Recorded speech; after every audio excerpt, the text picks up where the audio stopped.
If you're listening to this episode, I bet you're wondering what behaviors you're doing that keep you from getting your needs met and ending up in situationship after situationship. I got you. I've created a situationship quiz and I'm so excited about it. Take the quiz to discover more behaviors and more tips for navigating situationships, because I know you're in more than one right now. No judgment, boo-boo. I used to have 5 situationships at a time. Yes. So you're not alone. You can find the quiz at www.dontea.co/quiz. That's DONTEA.co/quiz. I'll drop it in the show notes as well. Okay, back to the episode. Hi, loves. I'm so excited about this episode, how we as women eat the crumbs so we can continue to date the potential. So let's get into it. Hi, loves. I'm Dontea Mitchell-Hunter, your new fave self-worth therapist, and this is Detox Therapy. Quick note, even though I'm a fully licensed therapist, this show is not a replacement for therapy. If you find yourself needing a therapist, definitely search for one in your area. Now, if you want to work with me though, and you live in Washington, Georgia, or DC, then please go to my website at soireesintherapy.com and book your free 15-minute consultation.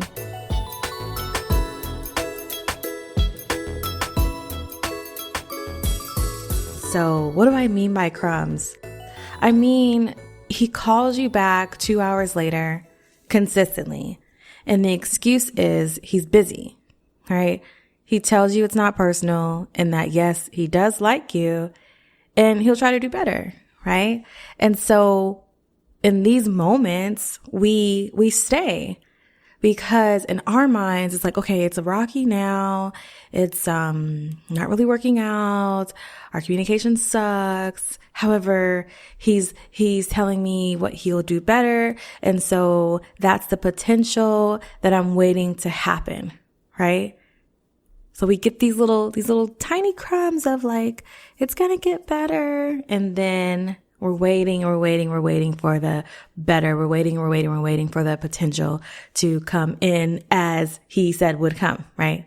So we say to ourselves, oh, he says he'll do better. So I just keep investing in him month after month because, remember 3 months ago, he said he would do better, right? That's what he said. No, ma'am. This is what I mean by crumbs. The illusion of leading to a great feast that will never come. In other words, the illusion of a committed monogamous relationship that will never come. Side note, it may happen, right? The relationship, you can definitely have a relationship happen from these situations. However, it will for sure be on his time and under his control. I've been there. Trust me, I've been there. So I'm not saying you can't get a relationship when you're dating someone who's giving you crumbs. I'm just saying it more than likely won't look like how you wanted it to look. And it might take 7 years to get there. Story time. So let me give an example about a time where I was dating someone and I was just eating the crumbs that were falling out of his pocket, right? And I'm just steadfast, just eating the crumbs. So this is someone I was dating. He's very educated, right? Very educated.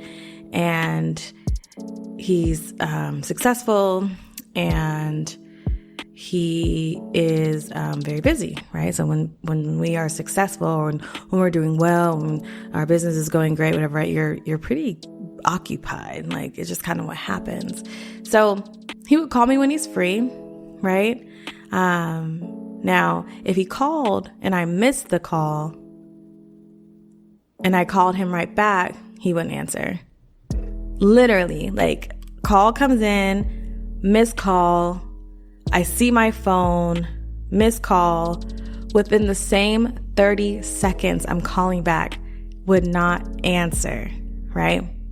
Or if I didn't text back in a certain amount of time that for him he thought would be a good enough time, then he would match that. And then he wouldn't respond to me for 7 hours or at all, right? So like whether I'm working or it's a Saturday and he calls me, but I'm out with friends or doing whatever. And however long I took to respond to him isn't what he would do to me, right?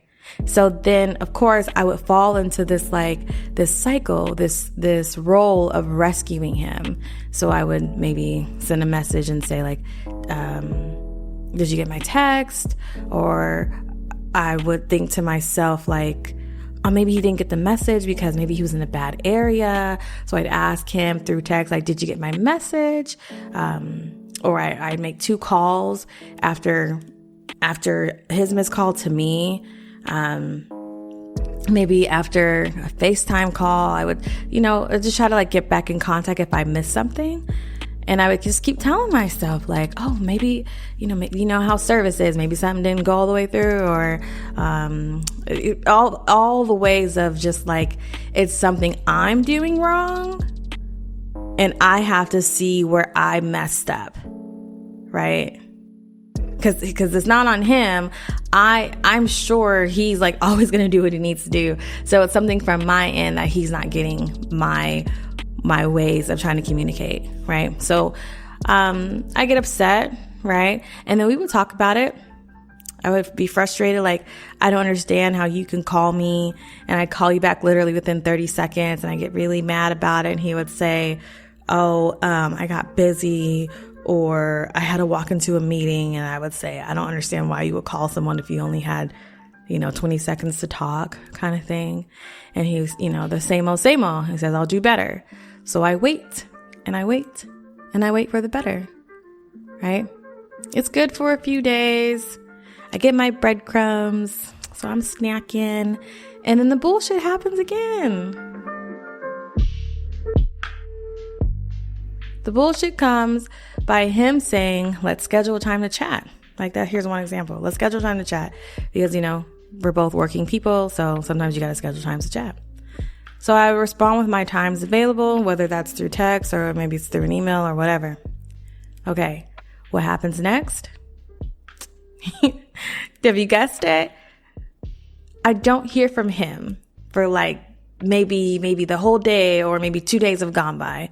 Right. And then when he does resurface, he says, sorry, I missed the times you were free. Because of course, when I responded to him about when I'm free, I'm saying, oh, tonight at this time or tomorrow at this time.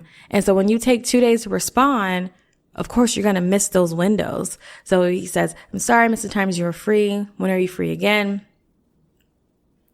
So when are you free again? And it continues to repeat over and over. Just the same type of, like, some people may call this cat and mouse kind of thing, right? And there could be some of that too. And what I'm focusing more on is how I would be just like okay with the fact of like, gosh, this really isn't working out right now. However, we have the talk. He says he'll do better, And yet I still put it on myself that there's another version of myself, or there's another way I can go about this, right? So overall, the highlight of this is you're getting enough to stay, because if any less crumbs, then you'd leave, right? I'm gonna say it again. You're getting enough to stay, because if any less crumbs, then you'd leave. So for me, I was getting enough breadcrumbs from him to stay. I was getting the phone calls. I would even get the 3-5 hour phone calls sometimes. I would get the text messages. I would get the call you on your lunch. I would get the let's take a trip. I would get all those things.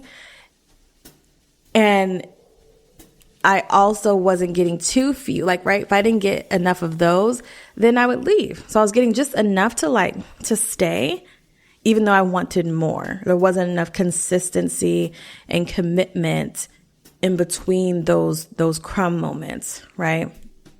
So other versions of crumbs could look like, let's see, like maybe he's not ready to be exclusive, or hell, even admit that you two are dating. So we're just going to be fuck buddies, I guess, for the next 2 years. Is that what we're doing here?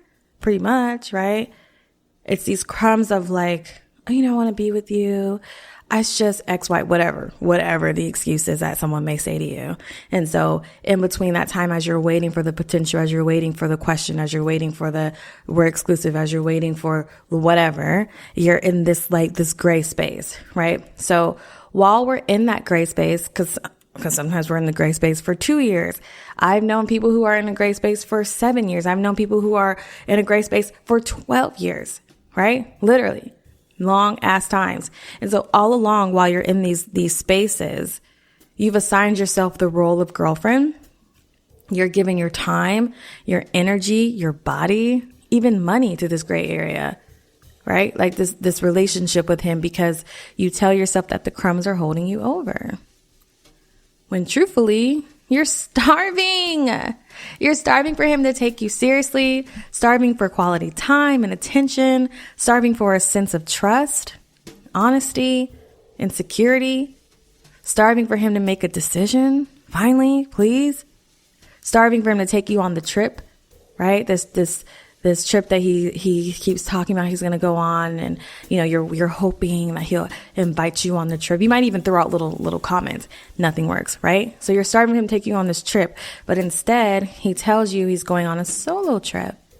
And then as soon as he lands, his phone stays off the duration of the trip. It's not like he's in Aruba or anything. Like he's in Miami, and he doesn't call you back until he returns. So your mind starts to wonder, right? Of course. Was he with another interest? We don't know. This is just the behavior that's happening, right? And so we have a feeling, but we can't confirm because he denies everything. And by now, you're so used to the wishy-washy behavior, right? Those crumbs, right? Just to hold you over kind of thing. And I'm going to tell you I'm going to do better. And then I still give you the same exact crumbs. Right? You're so used to this behavior. You're starving to be the girl he chooses. Right? The one who gets pasted on his Instagram wall. Sorry. I'm feeling like the emotions of it because one, I've been there many, many, many, many times in my life. Thank God for therapy. Thank God for healing. And when I look back on this and I work with my clients and I see these kind of things come up, it's sad. It's really sad, and not all of us want to be the Instagram person. Like that's not the only way we want to be seen with this person. Some people just feel like, can we just go on a date in public? How is it that every time we have dinner, how is it that every time we hang out, it's at my house, right? How come I haven't met your friends and we've been in this gray area for 2+ years, right? Does your family know who I am kind of thing? There are these work events I'm never invited, right?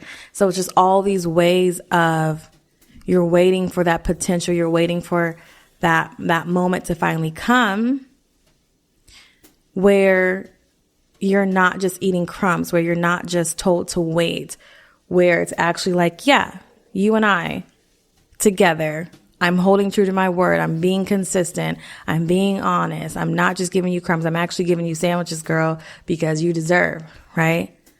Those moments of being seen, those moments where just all the things that you finally wanted to come to a head come, right?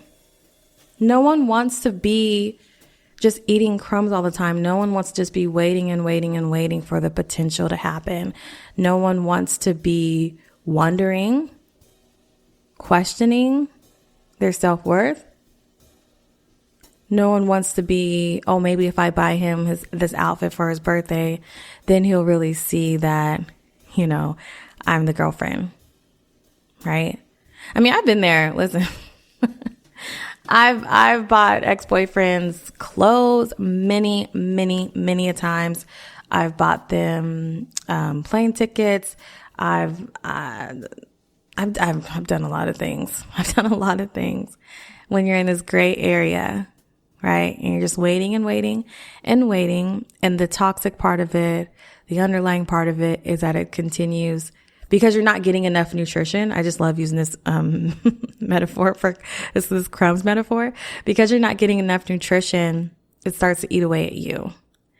And again, and it eats away at your self-worth, your self-esteem. You start to internalize it. Maybe I need to make an episode about internalizing, because that shit is dangerous. Dangerous. Okay, so let's go to the breakdown. So how to stop eating crumbs, right? Like, okay, Nande, I've heard about all the crumbs, girl. I get it.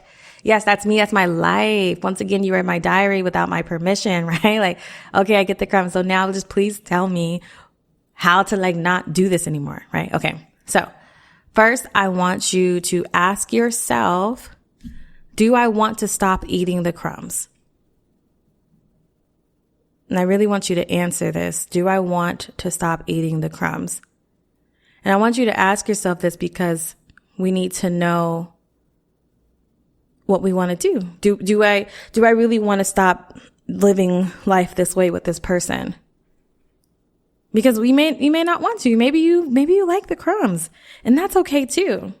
If eating the crumbs is not destroying your sense of self, is not having you feel dazed and confused, is not you constantly asking yourself, what am I doing wrong? Then by all means, please eat the crumbs and please write into me and tell me how eating the crumbs works for you. I would love to know. Seriously. Question number 2. Do I deserve more than crumbs? I hope your answer is hell yes, because you deserve to be full every day, okay? I want you to be full every day. So asking yourself, do I deserve more than crumbs? And this question is different from question 1 of do I want to stop eating the crumbs? Because wanting, what am I wanting, is different from what I feel like I deserve, right? You may feel like I deserve crumbs. You know, maybe my childhood, the people who were supposed to love me and protect me and stand up for me and all the things didn't. And so I'm very used to low level relationships. I'm very used to relationships where I do all the work and they just are there. So you may not feel like you actually deserve a healthier, more consistent, less authentic, right? Less mysterious, like what's going on here. Question number 3. What is it about the crumbs that I enjoy? I really want you to answer this question as well. I want you to answer all the questions. I really want you to answer this question too, because it's important to know the benefits of eating the crumbs. We know the cons. I just talked about the cons, right? What do we enjoy about eating the crumbs? So maybe you enjoy the fact that having someone in your space that does reach out to you when they do makes feeling less alone. You know what I mean? Like if I have someone that's texting me every Monday, Wednesday, and Friday, then I don't feel so alone, because when they're in that space, I feel like, okay, it's not just me out here, right? There's someone that's checking in on me. So that's better than not having someone check in on me or ask me how my day is going, or to just say good morning, beautiful, that kind of stuff, right? So really ask yourself, like, what do I enjoy about the crumbs? Is it because I have a +1? Even though he's inconsistent, I have a +1, right? Question number 4. Am I ready for feast? Right? Like, going back to my metaphor. Are you ready for a feast? Are you ready to like not just have crumbs? Are you ready for the sandwich? Are you ready for the steak? Are you ready for the buffet even? Are you ready for the chef, like the in-house chef, right? Where you're never hungry again kind of thing.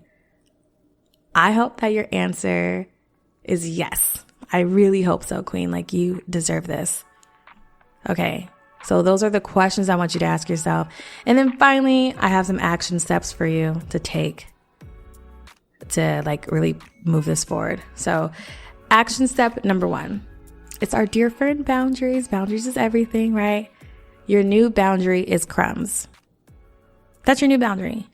So meaning when a crumb is dropped, that means a limit was breached. So the next crumb that gets dropped, I don't want you to pick it up, right? leave it. So here's an example of a crumb being dropped. Okay. And we do something different this time. So example, he doesn't call back in a respectful time again. No surprise. So tell yourself, I deserve more than crumbs. And then stop yourself from doing what you immediately do right after being triggered. So stop your behaviors, that strong desire of texting him back to say, you called. Are you okay? Are you going to call me back? Sending like the threatening text messages, right? Like, fine, don't call me back. I'm done. All of that. Right? So if the crumb is, you reach out to him, he doesn't call you back, right? He doesn't call you back until maybe 1 a.m. or whatever, right? That's like a little crumb, because for you, you want to have more respect around that. Like, if I call you, please don't call me at 1 a.m. Like have some decency, right?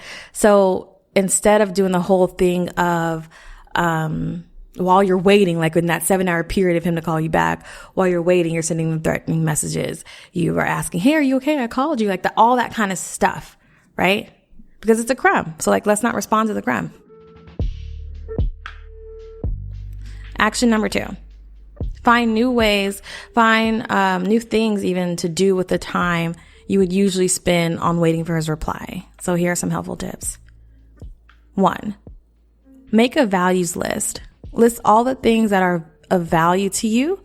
Example, communication, clarity, intentionality, ambition, quality time, etc. 2, make an ideal partner list. So when I think about my ideal partner, right? What are the qualities that this person possesses? What are their characteristics? What are their beliefs, desires, things like that? And number 3, list crumbs to watch out for in all relationships. Yes, this means family, this means friends, and this definitely means work relationships too. So list all the crumbs that you have experienced with all types of relationships. Got all of that? You're going to do great. I believe in you. You got this. Thank you, loves, for listening to this week's episode. If you're enjoying the show, it'd be really great if you could please rate and review. Don't forget to follow us on Instagram at Soirees in Therapy. To learn more about the services I offer, visit soireesintherapy.com. If you've got a question you'd like me to answer, please send your question to Dantea at soireesintherapy.com. The answer might just become an episode.